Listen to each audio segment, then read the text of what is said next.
Deuxième intervenant, Éric Ciotti, président de l'UDR.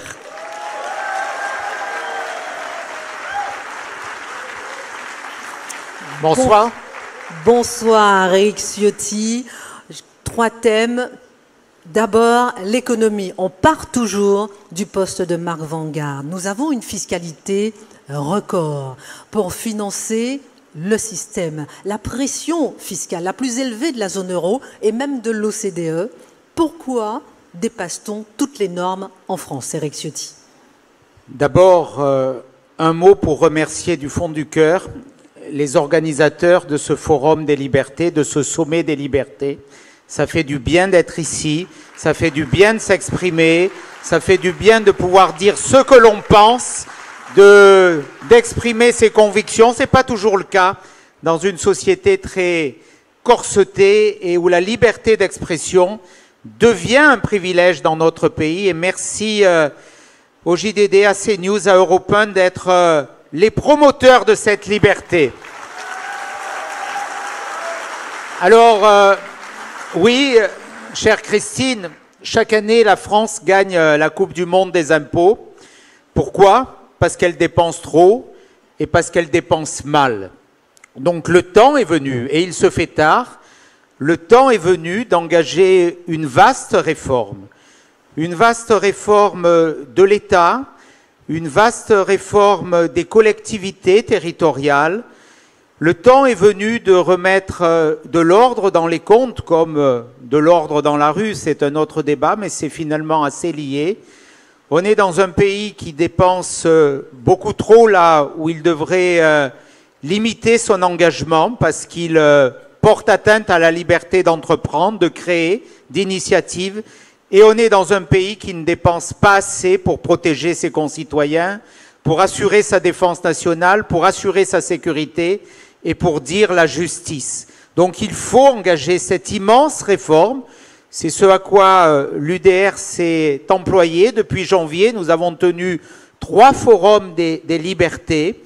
Un sur la réforme de l'État. Nous avons, et des collectivités territoriales, la suppression des normes, la suppression des organismes qui ne créent que des contraintes. J'en prends un, je sais que vous approuverez, c'est la suppression de l'ARCOM, qui porte atteinte à cette liberté. Et vous le savez bien. J'ai l'impression qu'il y a un petit consensus. Et puis, nous avons conduit la deuxième sommet, le sommet c'est ce soir, Forum des libertés, mais vous voyez, on était déjà en phase, c'est sur la baisse des prélèvements obligatoires. 200 milliards d'euros d'économies, notamment en s'attaquant au modèle migratoire qui coûte aujourd'hui beaucoup. Le fait de livrer des prestations sociales aux personnes dès leur premier jour d'arrivée en France, il suffit qu'ils, même s'ils sont en situation illégale, qu'ils soulignent leur résidence en France. Le coût, c'est 10 milliards d'euros de prestations par an. 10 milliards d'euros de prestations par an.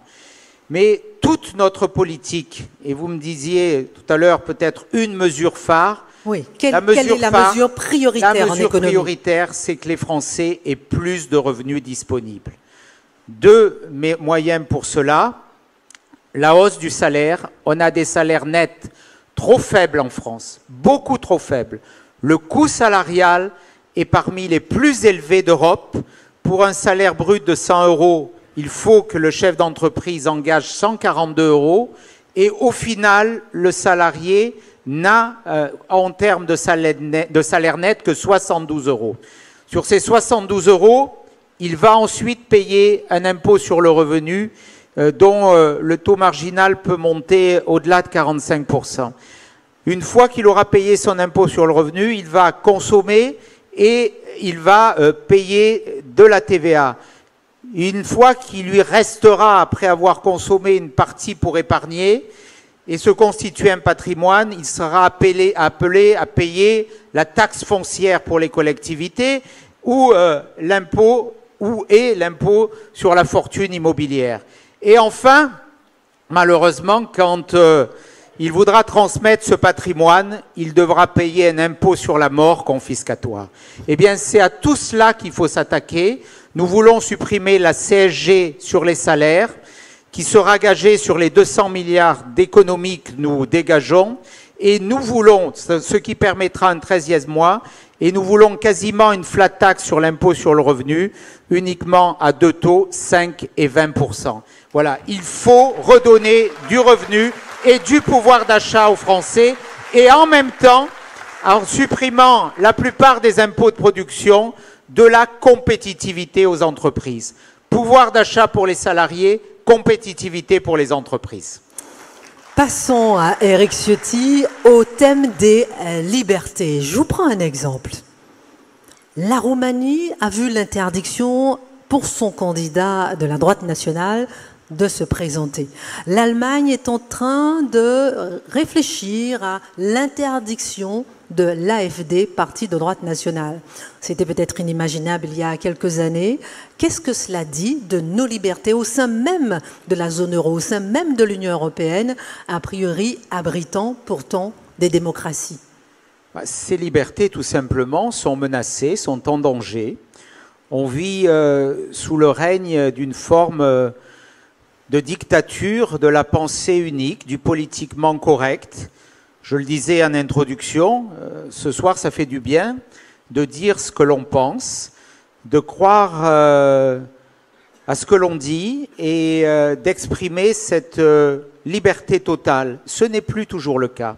Ce n'est plus toujours le cas quand on voit combien la parole dans les médias doit être mesurée, et pas simplement en tant que limite de temps de parole, combien on voit que avec de l'argent public, il y a des chaînes qui deviennent des chaînes de propagande, alors que l'argent public devrait les conduire à une neutralité absolue, quand on est en charge du service public. Pour moi, le service public, c'est l'indépendance et la neutralité. Qui peut dire aujourd'hui? Et nous subissons encore une émission à l'heure où on vous parle ce soir, une pseudo-émission d'investigation là-dessus. Qui peut dire qu'il y a une neutralité du service public? Personne. Il y a un engagement partisan du service public avec l'argent du contribuable. Et ça, c'est la première atteinte aux libertés. Donc aujourd'hui, on voit bien aussi qu'il y a cette dérive de ces pseudo-cours suprêmes qui, quelque part, se substituent aux législateurs.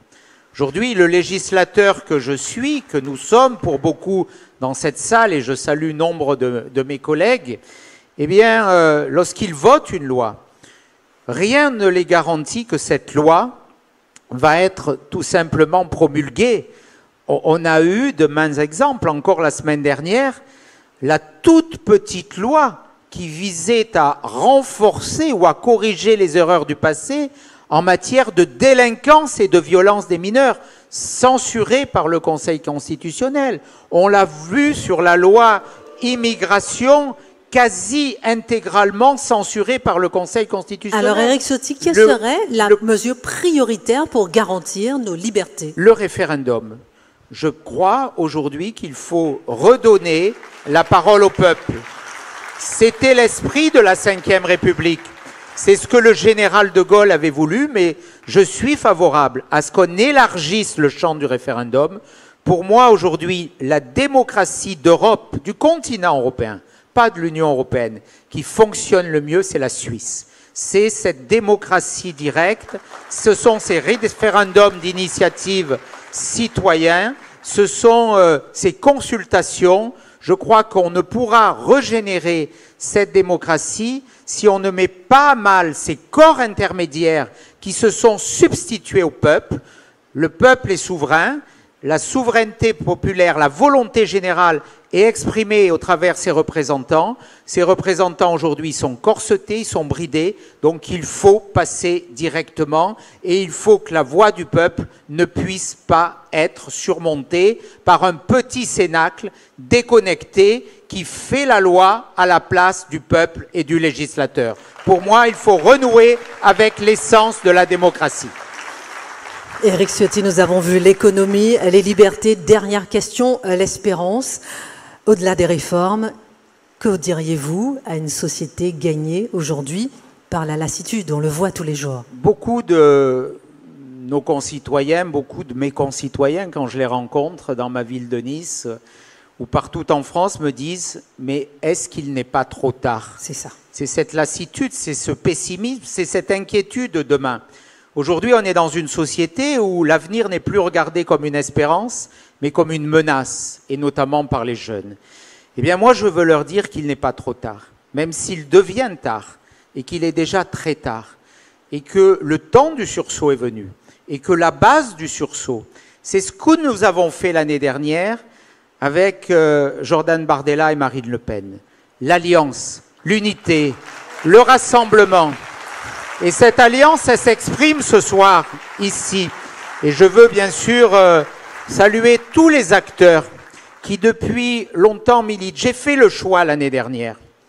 J'ai fait le choix, c'est pas à moi de le qualifier, mais c'était un choix audacieux et je crois courageux. En tant que président des Républicains, quand à ce moment historique a été posée la question, est-ce que tous ceux qui aiment la France, est-ce que tous ceux qui sont attachés à l'avenir de la nation, de notre nation, se rassemblent ou est-ce qu'à nouveau, on rejoint M. Macron dans sa poursuite du socialisme? J'ai ouvert ce chemin au niveau des Républicains. Beaucoup m'ont suivi, les militants, les chapeaux à plumes s'y sont opposés avec force. On voit aujourd'hui où cela nous a conduits. Est-ce qu'un an plus tard, quasiment jour pour jour, on peut dire que la France se porte mieux après les gouvernements Barnier et Bayrou avec la participation de LR? Est-ce qu'on peut dire que la France a moins de chômeurs, a moins de dettes, a moins de dépenses publiques, a moins d'impôts, subit moins de violences dans la rue, connaît moins d'immigration, a des services publics qui fonctionnent mieux, la santé, la justice, l'éducation? Bien sûr que non. La France va plus mal à cause de ceux qui ont fait cette alliance de la honte avec M. Macron au premier tour des législatives et avec M. Mélenchon au second. Alors, la voie de l'espérance, elle est dans le rassemblement de tous ceux qui aiment la France, de tous ceux qui doivent se réunir avec un chemin vers 2027, vers la victoire, le sursaut et le refus du déclin français.